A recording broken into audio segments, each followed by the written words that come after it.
Alors, bonjour à tous, les derniers retardataires rattraperont sur la vidéo. Cette vidéo sera bien sûr accessible. Vous recevrez un email pour pouvoir revoir un petit peu tout ce qu'on va voir ensemble aujourd'hui. Alors, pour ceux qui ne me connaissent pas, je suis Kevin. Je m'occupe de toute la partie pre-sales IMEA et Europe chez Euro.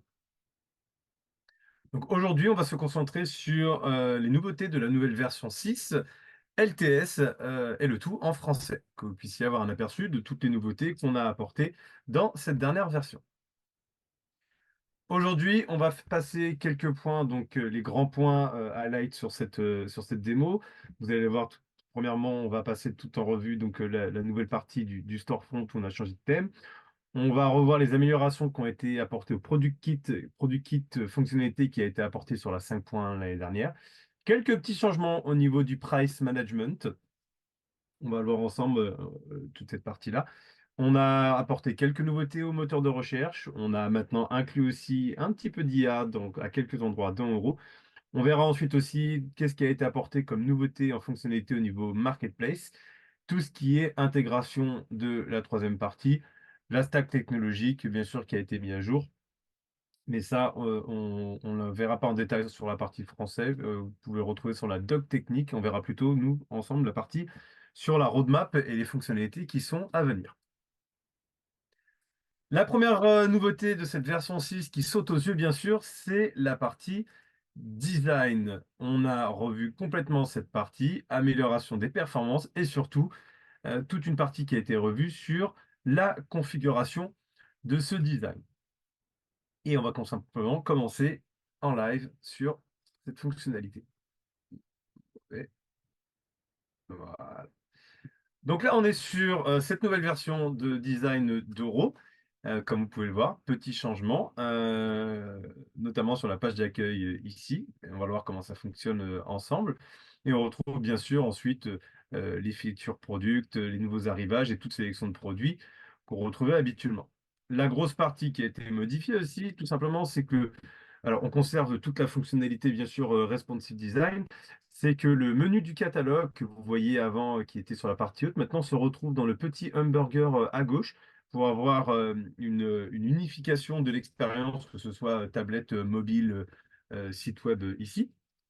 Catalogue web qui, je rappelle, est toujours configurable, customisable par client, par site, par langue et autres.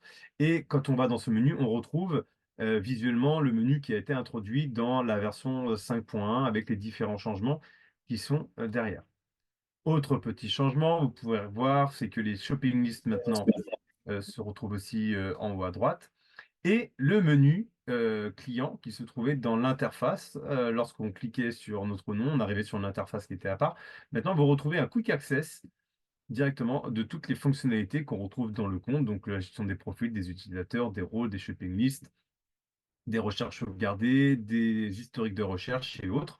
Et on conserve encore, bien sûr, ce qui est accès au quick order, aux quotes et aux commandes ici directement. Alors, on retrouve quand même ce menu lorsque vous êtes sur votre profil, toujours sur la partie gauche comme on l'avait auparavant. Donc, sur cette interface-là, ça n'a pas modifié, mais on gagne un clic. On n'a plus besoin d'aller cliquer sur le nom qui était en haut à gauche, mais de récupérer directement cette partie du menu. Au niveau de la configuration, on a aussi ajouté des configurations sur cette partie thème dans la partie du back-office. Alors, comme vous le savez, il y a plusieurs niveaux de gestion de configuration sur Euro. La première est la configuration de base ici qui va aller modifier la totalité des configurations de la plateforme, mais aussi chaque accès aux configurations pour les parties multisites. Je le rappelle, Euro permet de faire du multisite, sans compter aussi la partie multi-organisation au-dessus, mais la partie multi-site va permettre de créer autant de sites qu'on le souhaite, que ce soit du B2B, du B2C, de la marketplace. Est-ce que c'est un portail spécifique? Est-ce que c'est une langue? Est-ce que c'est des devises? Est-ce que ce sont des marques et autres, etc. Et avant, il fallait avoir des designs complètement différents pour les modifier. Ce qui va se passer maintenant, c'est que dans chacune des configurations maintenant des sous-sites, on va pouvoir accéder à la configuration du design lorsqu'on va partir dans le thème. À partir de là, ici, vous avez un tout nouveau menu qui va vous permettre de pouvoir sélectionner des thèmes qui sont complètement différents ici et dans la configuration ensuite d'avoir différents thèmes parmi ces configurations. Et vous allez directement pouvoir choisir des images placeholder, du template de page, est-ce que les filtres sont déjà ouverts ou non, etc. Et tous les menus. Petite nouveauté, c'est que du coup, ces thèmes sont configurables aussi directement depuis Oro. C'est dans ces configurations de thèmes, dans la partie catalogue,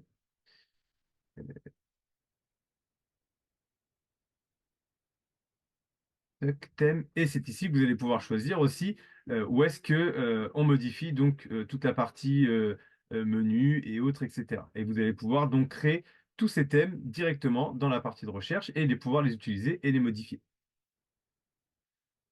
Ensuite, sur la partie thème, on va retrouver un petit changement, c'est que dans ces thèmes, nous avons aussi ajouté le fait que la home page, maintenant par défaut, ce n'est plus à mettre en place, est une landing page. Donc, on retrouve maintenant la possibilité de charger une landing page directement pour les home pages par défaut. Et toutes ces home pages, bien sûr, vont pouvoir bénéficier de toute la configuration que vous trouvez habituellement, avec notamment la possibilité, bien sûr, de créer des blocs, et ces blocs vont pouvoir être paramétrés par rapport aussi au site, aux langues, aux clients et autres. Pour ceux qui n'étaient pas encore familiers, on retrouve bien sûr la nouvelle interface du CMS ici, avec les nouveaux blocs, et bien sûr la possibilité de charger des blocs templates. Dans ces blocs templates, vous trouverez dans la nouvelle partie catégorie ces nouveaux blocs ici, qui sont propres à au nouveau design de la version 6. Il n'y a plus qu'à drag and dropper, et ensuite d'aller modifier bien sûr les images, les textes, les couleurs, les liens à cliquer vers où on veut arriver derrière ici.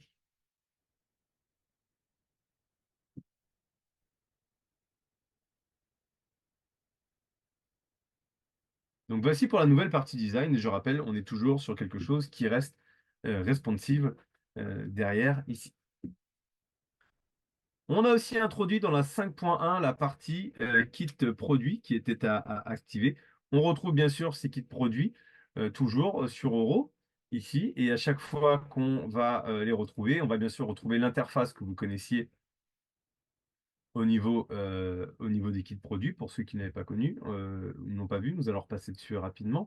Bien sûr, maintenant j'ai la possibilité, bien sûr, de créer des produits, mes kits, et pour chaque kit de produit, je vais pouvoir, bien sûr, les paramétrer pour que chaque produit soit configurable à plusieurs niveaux. Donc, on va pouvoir ajouter autant d'items qui sont possibles dans le kit. Pour chaque item, on va pouvoir sélectionner l'ordre et les produits qui sont à sélectionner, avec bien sûr des options.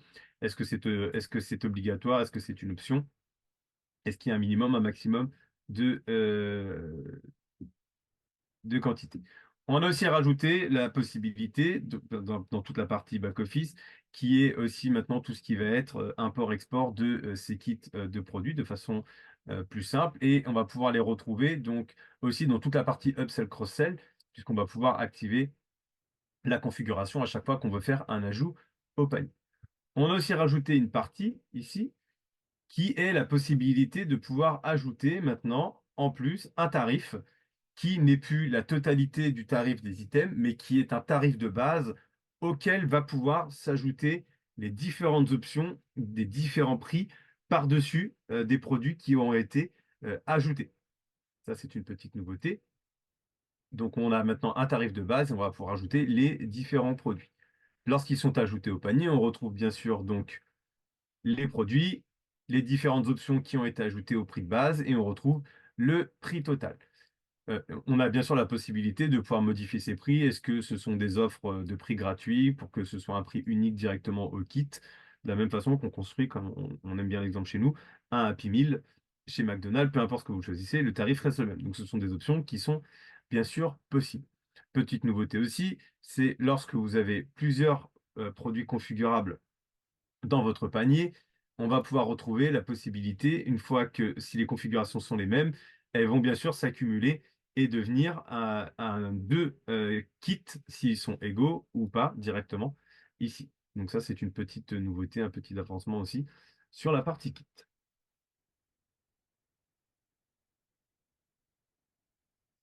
On va retrouver aussi sur Euro une petite nouveauté au niveau des tarifs. Comme j'expliquais assez souvent, on a sur Euro la possibilité de créer des price lists. Une price list, et je le dis souvent, peut contenir que certains prix.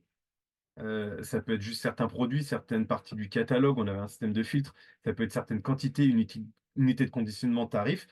Et par défaut, ce qui se passe sur RAW, c'est qu'on mixe toute cette liste de prix et elles sont ensuite appliquées aux clients, au groupe de clients, au site web, à la plateforme. On prend par défaut dans tout ça, dans la zone de temps définie, pour que le bon produit pour le bon client au moment de l'achat soit automatiquement au meilleur prix. Si vous avez une liste de prix qui est active en permanence, qui propose par exemple moins 5% et qu'on ajoute une liste de prix qui va rajouter moins 10% ou une offre spécifique à un client et que cette offre est meilleure, elle sera bien sûr prise en compte. Et si elle n'est pas meilleure, elle ne sera pas prise en compte directement. On a donc rajouté une interface qui va permettre de pouvoir récupérer la totalité des listes de prix ici sur la plateforme. Vous allez pouvoir choisir le site web, vous allez pouvoir choisir le client et à ce moment-là, vous allez pouvoir vérifier tous les prix et voir quand un prix a été modifié, il va apparaître en gras directement pour dire là, ici, il y a une meilleure offre habituellement. Et donc, on va pouvoir voir la liste totale des prix du client en une seule interface. Plus besoin de se connecter en tant que le client, d'accéder au site web pour aller les vérifier directement. Ici, on va pouvoir les récupérer directement dans cette interface ici, directement. On retrouve bien sûr tous ces prix aussi sur la partie du site. Le design a été un petit peu revu. On retrouve maintenant bien sûr les quantités ici qui vont s'afficher, la possibilité de changer aussi les unités de conditionnement. Et directement maintenant, quand on va en prendre une certaine quantité, on va afficher le prix barré du nouveau tarif dégressif qui va être affiché ici directement. Donc on le retrouve ici. Petite fonctionnalité supplémentaire qui a été ajoutée. Maintenant, lorsqu'on va dans la partie price list, alors si vous vous souvenez, pour ceux qui utilisaient déjà les price lists, on a la possibilité ici d'ajouter, lorsqu'on édite la price list, des conditions d'assignement de produits, de calcul et autres, et il fallait donc naviguer au clic. On a rajouté maintenant une toute petite interface ici qui permet tout simplement de refaire la même chose, mais de façon plus simple directement plutôt que ce qu'on faisait avant au clic habituellement ici. Voilà. Les deux sont toujours disponibles. Mais du coup, vous allez retrouver cette petite calculatrice sur les conditions et sur les calculs des tarifs.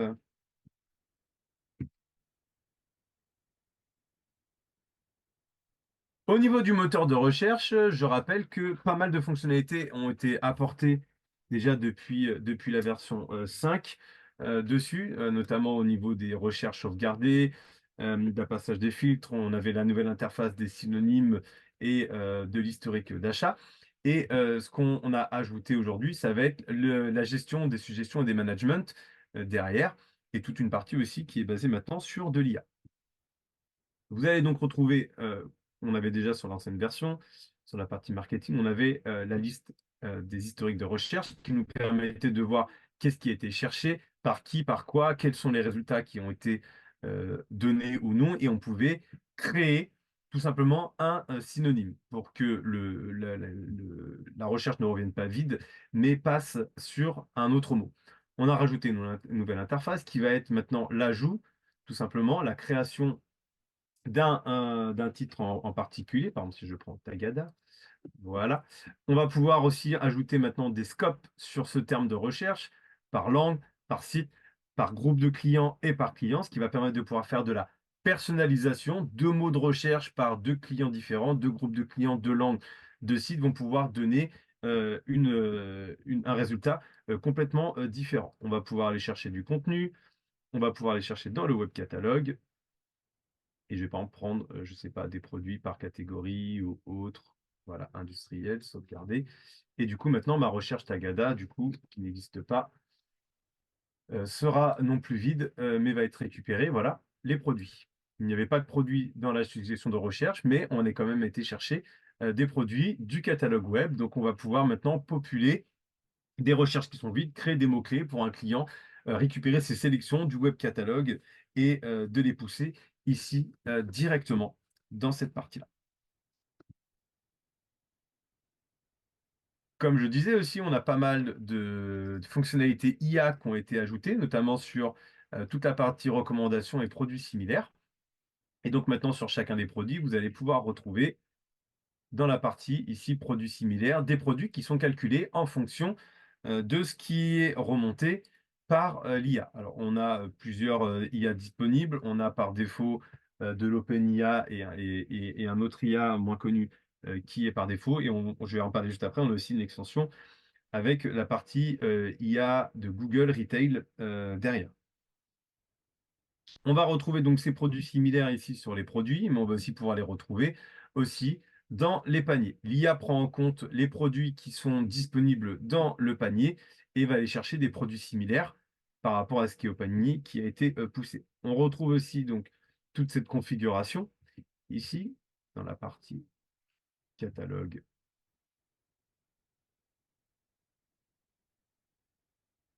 related item. Voilà. Et donc, on va pouvoir retrouver la possibilité de pouvoir changer ces boosts au niveau de la relation de produits, pour la partie similaire, pour la partie upsell, cross-sell, pour la partie shopping list, où vous allez pouvoir retrouver toute la partie de boost afin de booster les produits qui vont remonter par rapport aux actions des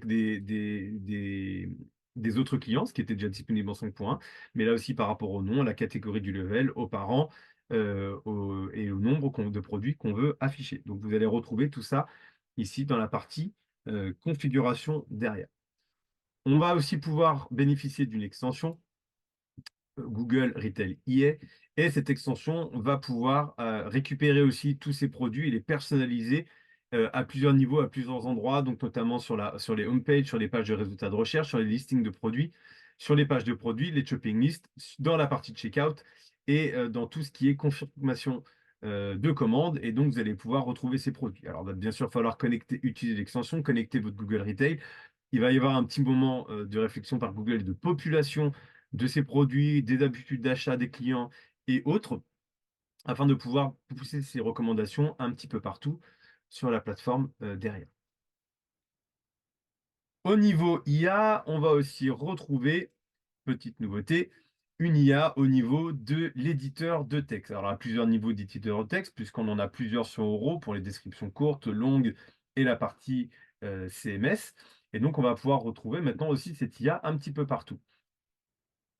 Par exemple, sur les pages produits, on va avoir la totalité des champs qui sont disponibles. Vous allez maintenant retrouver donc sur les descriptions courtes, sur les descriptions longues, sur les blocs ici, un nouveau bloc qui s'appelle contenu développé par l'IA. À partir de là, sur ce contenu, on va pouvoir indiquer qu'est-ce qu'on recherche comme type de texte. Est-ce que c'est du prompt? Est-ce que c'est de l'attribut? Est-ce que c'est du texte petit, court, correction de grammaire? Et on va pouvoir lui indiquer donc la partie ici du prompt de ce qu'on a besoin, bien sûr, de générer afin de générer du texte. On retrouve ça dans tous les endroits où vous avez l'éditeur du CMS, donc vous pouvez aussi générer des contenus pour les landing pages et pour les blocs de contenu. On retrouve aussi cette fonctionnalité dans les descriptions plutôt courtes qui sont l'éditeur de texte moins riche ici. Et vous allez pouvoir, par exemple, indiquer aussi de modifier le texte, de le raccourcir, de le corriger, ou aussi de populer les descriptions courtes basées sur les descriptions longues. Donc, on retrouve maintenant des IA sur Euro au niveau de toute la partie génération de texte, génération de contenu, de blocs de pages et tout ce qui est recommandation de produits, produits similaires, pousser des produits en bas des paniers. Au niveau d'Euro Marketplace, quelques fonctionnalités qui ont été rajoutées, modifiées et améliorées, puisque Euro Marketplace, avant, à la version 5.0, c'était des extensions qui venaient modifier le comportement natif d'Euro en modifiant des rôles, des droits, du paramétrage d'automatisation et surtout beaucoup de workflow. Par-dessus, ensuite, sur la version 5.1, ça a été intégré directement au corps d'Euro dans la partie organisation. Et il y avait après des extensions pour tout ce qui était calcul de commission, promotion, etc. Et donc là, maintenant, ils ont été rajoutés nativement dans la version 6. Donc toute la partie commission, maintenant, est gérée nativement dans Euro avec les différentes commissions que vous retrouvez sur la 5.1. Mais on va aussi maintenant retrouver chaque vendeur va pouvoir de façon autonome maintenant pouvoir modifier ces différentes méthodes et différents tarifs qui lui sont propres dans ses parties d'envoi à lui avec des discounts et autres, mais aussi il va pouvoir gérer maintenant lui-même dans son interface et non plus par une demande derrière d'administration, toute la partie promotion qui est envoyée sur la partie marketplace. Petite nouveauté d'Euro maintenant, c'est qu'il y a un connecteur avec la partie Salesforce.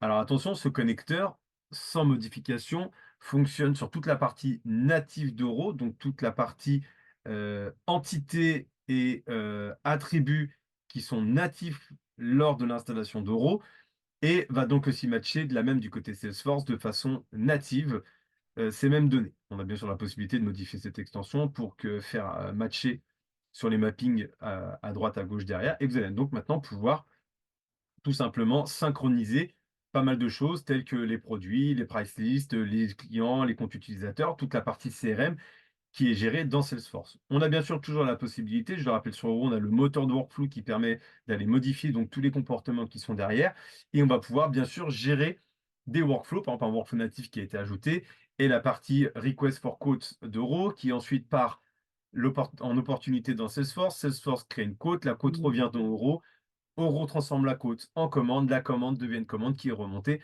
au CRM de Salesforce. Toute cette partie-là, maintenant, fonctionne de façon native. Le connecteur est intégré à Oro. On retrouve aussi dans la partie connecteur, alors depuis la version 5 et 5.1, où on avait apporté pas mal de fonctionnalités sur la partie Google Workspace et Microsoft 365, notamment la prise en compte du LDAP, des connexions des comptes, de la gestion d'email et autres. Maintenant, on a aussi rajouté dans le connecteur, c'est le renvoi d'Euro vers Microsoft 365 ou vers Google Workspace. Et vous allez pouvoir retrouver donc différentes informations qui sont reliées au client, au mail. Alors avant, on récupérait les emails et les échanges, on les rapatriait du côté Euro et avec tout le système de contexte, on pouvait retrouver en bas des commandes, en bas du compte client, en bas du compte utilisateur, donc tous les échanges qu'il y avait eu. Maintenant, c'est l'inverse. Oro va pouvoir renvoyer, comme vous pouvez voir ici sur les images à droite, renvoyer vers Microsoft, renvoyer vers Google des informations qui appartiennent au client vers le client avec qui vous êtes en train de discuter. Donc ça peut être de la commande, ça peut être la société où il est et diverses informations. Donc maintenant, on va retrouver cette fonctionnalité de façon bidirectionnelle, non pas uniquement de l'échange, mais aussi du rapatriement d'infos d'euros vers les autres softs derrière.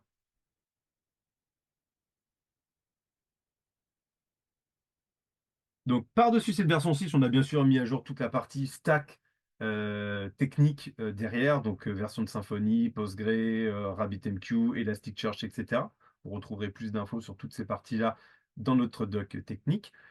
Et aujourd'hui, on va aussi pouvoir parler de la future roadmap. Qu'est-ce qui va arriver dans les prochaines versions d'Euro? On va d'abord avoir une première partie sur la partie shipping intégration. On va intégrer donc par défaut out of the box donc les nouvelles API d'UPS et de FedEx derrière, et ainsi que tout un système de validation d'adresse derrière. Aujourd'hui aussi sur toute la partie headless, donc Oro fonctionne avec une API en front, une API en back-office qui est régie par le système de relais droit. Tout est accessible par ces API aujourd'hui. Donc, vous pouvez déjà faire du headless. On a déjà des clients qui font du headless et c'est aussi par ces API qu'on peut gérer toutes sortes de connexions avec Oro. Mais va arriver dans une prochaine version dans la roadmap. Donc, toute une partie front-end dédiée à ce headless, donc une application PWA et un nouveau store front-end headless qui va permettre de pouvoir exécuter toutes les commandes de façon plus sexy de ce qu'on trouve aujourd'hui. Ce qui nous relie aussi à la partie customisation et API où on va avoir une intégration d'OpenAPI et de GraphQL, chose qui est demandée par beaucoup de développeurs derrière, qui nous demandent ces intégrations-là, et tout un improvement autour de l'interface de gestion et de la création des workflows. On va retrouver aussi une meilleure visibilité de toute la partie IA, donc tout ce qui est visibilité et des datas qui ont été transférées à l'IA et l'ajout de d'autres outils qui sont encore en expérience, puisque l'IA, c'est encore tout neuf. Et là, on vient d'intégrer donc pas mal de choses sur la gestion des produits, des descriptions et autres. Et on va essayer d'ajouter d'autres outils qui vont vous apporter cette expérience IA pour l'amélioration. Au niveau de la facturation, depuis quelques années, la facturation n'est pas inclue dans Euro, puisqu'elle n'a pas vocation à être dans Euro. Elle était toujours côté ERP. Donc, il fallait envoyer l'ERP. C'est l'ERP qui gérait la facturation et qui l'amenait côté euro. Mais on a vu qu'il y a de plus en plus de clients qui ont ces besoins pour une particularité, par exemple un microsite, une nouvelle marque, un site de test, c'est que ces facturations ne passent plus par l'ERP. Et donc, on va ajouter ces fonctionnalités de pouvoir générer une facture sur euro, de pouvoir générer un paiement de facture sur euro aussi, et aussi de générer donc tout ce qui est commande récurrente, abonnements et autres, puisque normalement d'habitude c'est l'ERP qui s'en occupe ensuite de refacturer automatiquement derrière et vont être inclus dans Euro aussi. On est déjà dessus, on a déjà des bêta-testeurs et on a notamment sur la partie order récurrente, on a déjà des extensions qui sont disponibles.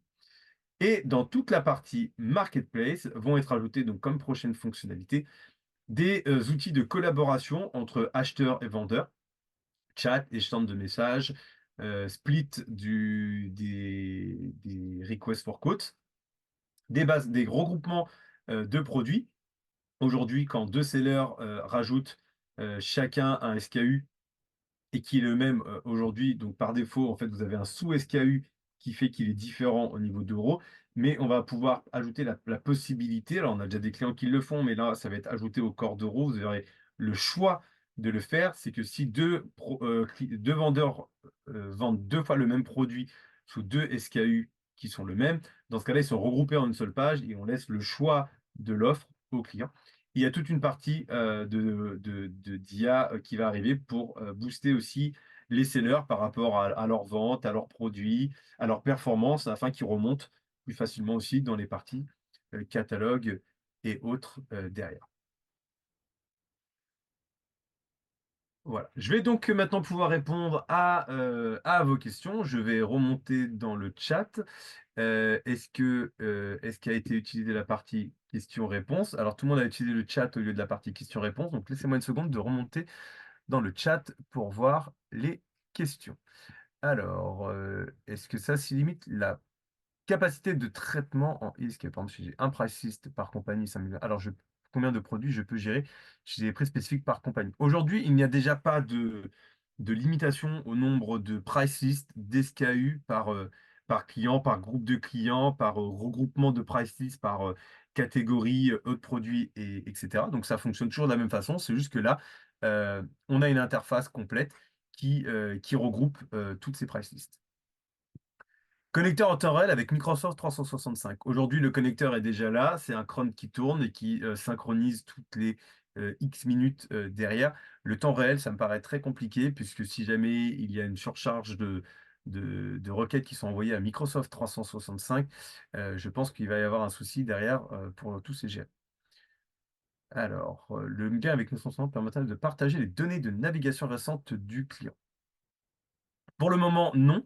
On conserve ce qu'on a aujourd'hui avec Microsoft 365. C'est juste que là, on a rajouté la possibilité d'Euro d'envoyer des informations, notamment les commandes et autres, vers Microsoft 365. On n'a pas encore tout ce qui est fiches, produits, visités, shopping list en cours. C'est une fonctionnalité qui peut être bien vue. Est-ce qu'il est possible de faire des kits de kits? Non, il n'est pas possible de faire des kits de kits. On ne peut faire pour l'instant que des kits et multiplier ces kits. Les fonctionnalités sont déjà présentes toutes sur la version 6.0 actuelle. Oui, ces fonctionnalités sont présentes sur la version 6.0 actuelle. Alors, l'utilisation de l'IA, est-ce que ça implique des coûts supplémentaires intégrés là-bas? Les coûts de l'IA ne sont pas intégrés dans la licence Oro. On a deux IA, on a OpenIA et l'autre, je ne sais plus le nom, il est dans la configuration. Ça va dépendre bien sûr de votre abonnement avec l'outil IA. Il n'est pas intégré à la licence. Dans la partie question-réponse, j'ai la question de Cyril. Pour quand est prévu le headless? Le headless est déjà disponible sur Oro. L'API le permet déjà. On peut déjà faire du headless. Sur la partie, par contre, PWA, c'est sur la future sur la future roadmap. Je n'ai pas de date exacte. J'ai envie de dire dès que possible, et de préférence pour la prochaine version qui arrive pour la partie PWA.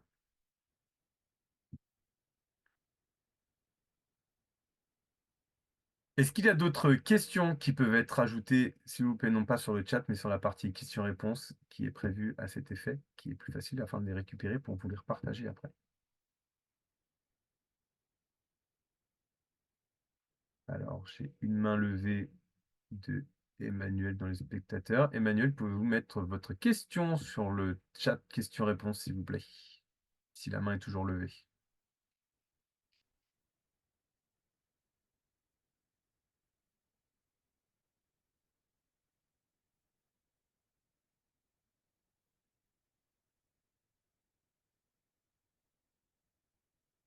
Alors, la main n'est plus levée, a priori, pour Emmanuel.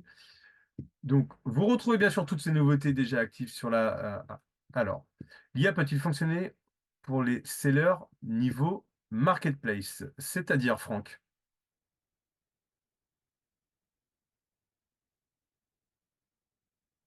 si on parle de toute l'IA qui va pousser des produits similaires, paniers, etc. Ah, les contenus de produits, donc le CMS, oui. Ça fait partie de l'éditeur de texte, donc tout ce qui est ouvert aux éditeurs de texte peut être utilisé aussi par les vendeurs, puisqu'ils ont exactement la même interface de validation de produits et de champ de contenu. Donc oui, cela peut être utilisé aussi par les sellers niveau marketplace. Les produits aussi qui seront dans les produits recommandations similaires en bas de panier va prendre en compte par l'IA aussi les produits bien sûr qui seront rajoutés pour la partie marketplace, puisqu'ils sont au même niveau que les autres produits dans la partie catalogue d'euros. Toutes les fonctionnalités présentes dans EuroCommerce sont bien sûr utilisables dans EuroMarketplace. Quel est le tarif de la licence de base? Alexis, merci de revenir vers nous et de nous contacter pour vous mettre en relation par rapport à votre projet afin qu'on puisse discuter de ces licences.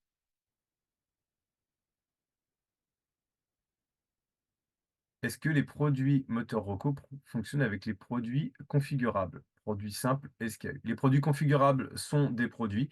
Donc oui, ils remontent bien aussi dans la recommandation de produits. N'oubliez pas, il y a deux choix dans les produits reconfigurables. C'est le fait de cacher tous les produits finaux et de n'avoir que la configuration aussi, ou de sélectionner la possibilité de laisser afficher dans les catalogues les produits configurables et les produits finaux de la configuration.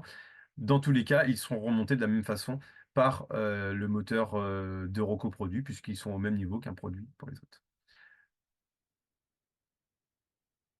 Alors, par rapport à l'IA, oui, juste que ma démo. Alors, par rapport à l'IA et la partie content, ta démo ne propose que les onglets en anglais et en hébreu. Est-ce que l'API fonctionne dans les autres langues? Oui, elle fonctionne dans les autres langues. C'est juste que la démo a été configurée uniquement dans ces langues.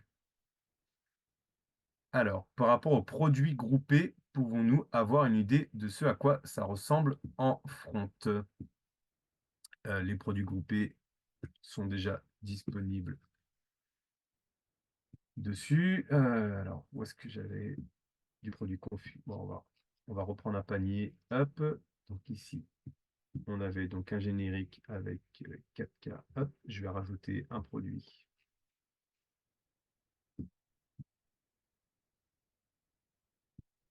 Est-ce que c'est le même? On a dû faire ça. On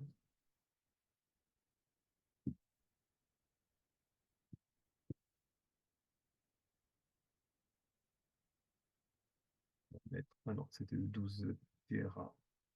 Et ben, on va le modifier.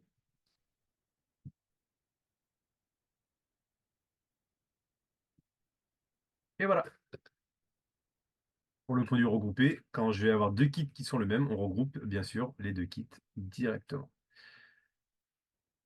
La produit invoicing va-t-elle suivre les normes françaises? Je ne sais pas pour le moment, mais dans tous les cas, la partie invoicing, derrière, on pourra rajouter forcément des champs propres à l'invoice que le client voudra mettre en place. Donc, effectivement, des champs supplémentaires, TVA, numéro de SIRET et autres, forcément, devront pouvoir être mis en place sans problème. Alors, adresse validation d'Europass. Il s'agit d'une aide à la saisie d'adresse postale. Ça va être une aide à la saisie d'adresse postale normalement, donc de l'autocomplétion et de validation derrière, au même niveau que des softs qui fonctionnent déjà aujourd'hui. Comment se fasse la configuration paramétrage des solutions OpenIA? Pour la partie Google, c'est une extension. Là, pour la partie OpenIA et l'autre, c'est au niveau des fichiers de configuration. Vous allez devoir bien sûr intégrer votre clé IA et autres suivant les IA qui sont utilisées parmi les deux derrière. Donc, c'est de la configuration à faire. Avec le choix du seller, je veux dire un même produit qui serait vendu par plusieurs sellers. Oh, excuse-moi Audrey pour la partie regroupement des produits par seller marketplace. Aujourd'hui, ce n'est pas encore inclus dans la démo, c'est dans la roadmap, c'est en cours, donc je n'ai pas de version finale du tout à montrer. Est-ce qu'on peut utiliser les landing pages même si on personnalise notre thème ou c'est dédié au thème oraux par défaut? Bien sûr qu'on peut utiliser les landing pages. Les landing pages sont complètement open et on peut rajouter autant de templates de contenu autres derrière dessus. Le site de démo online est-il déjà en V6? Non, Ludovic, il n'est pas encore en V6. Mais vous avez bien sûr accès à cette V6 en tant que client ou en tant que partenaire directement et c'est déjà téléchargeable. Pourra-t-on gérer différentes homepages à afficher selon le client? Les différentes homepages à afficher selon le client se passent de deux façons, soit gérées dans la partie du catalogue web, puisque le catalogue web qui est chargé par client bénéficie de la configuration de ce qui est appelé sur la homepage, donc la landing page de homepage ici. Donc, on a déjà ici la possibilité de modifier par site, par client, par groupe de clients. Donc là, on va pouvoir dire homepage par client ABC, groupe de clients, homepage complète, ou alors la création de blocs de contenu qui, eux, sont chargés dans la homepage et qui, eux aussi, contiennent les mêmes restrictions. Donc pour les différentes homepages affichées selon le client, ça se passe au niveau du catalogue web.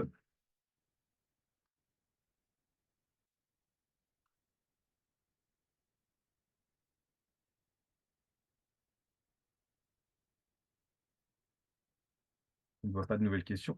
Vous avez bien sûr nos coordonnées, hein, donc s'il y a des questions sur cette V6, je vous invite bien sûr à aller à la télécharger et la tester. La démo en ligne devrait pas tarder aussi à passer en V6. Et bien sûr, si vous avez d'autres questions, vous pourrez retrouver toutes ces informations-là et nous allons repartager avec vous, bien sûr, la vidéo de cette démo. On a une nouvelle question. Alors, je vois. Peut-on désormais afficher deux prix différents sur une fiche produit pan, un prix global de l'eau et un prix par unité? Alors, sur les produits, on affiche déjà les différents produits, les différents prix, ici, par quantité, par unité de conditionnement, ici, et on a une option, bien sûr, pour tous les afficher dans un grand tableau qui n'est pas actif ici, puisque je voulais d'abord axer sur la nouveauté du design, mais on a bien sûr la possibilité de les afficher entièrement dans un tableau complet.